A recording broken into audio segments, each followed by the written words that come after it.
चक्रीवादळाचा भीषण तडाखा, लाखो रुपयांच्या सोलार प्रकल्पाचे क्षणार्धात नुकसान.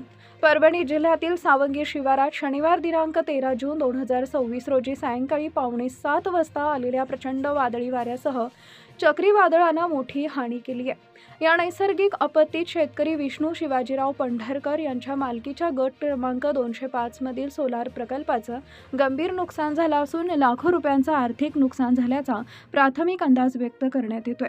मिळालेल्या माहितीनुसार काही मिनिटं सुरू असलेल्या चक्रीवादळाचा वेग इतका प्रचंड होता की लोखंडी संरचनेवर बसवण्यात आलेले सोलार पॅनल अक्षरशः उकडून फेकले गेले.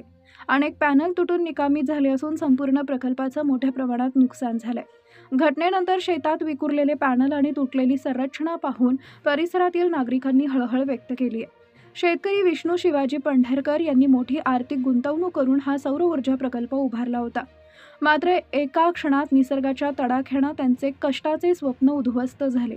या नुकसानीमुळे शेतीसाठी आवश्यक असलेली वीज व्यवस्था देखील विस्कळीत झाली असून आगामी हंगामावर त्याचा परिणाम होण्याची शक्यता व्यक्त केली जाते. घटनेची माहिती मिळताच महसूल प्रशासनानं घटनास्थळी भेट देऊन पंचनामा केला.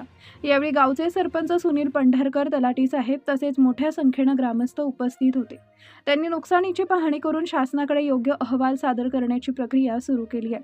नुकसानग्रस्त शेतकरी विष्णू शिवाजीराव पंढरकर यांनी प्रशासनाकडे तातडीनं मदतीची मागणी करताना सांगितले की चक्रीवादळामुळे झालेल्या या मोठ्या नुकसानीची शासनानं गंभीर दखल घेत त्वरित आर्थिक मदत व नुकसान भरपाई द्यावी. दरम्यान ग्रामस्थांनीही शासन आणि जिल्हा प्रशासनाला आवाहन केले असून नैसर्गिक आपत्तीमुळे झालेल्या या प्रचंड नुकसानीचं विशेष प्रकरण म्हणून विचार करून शेतकऱ्याला न्याय द्यावा अशी मागणी केली आहे.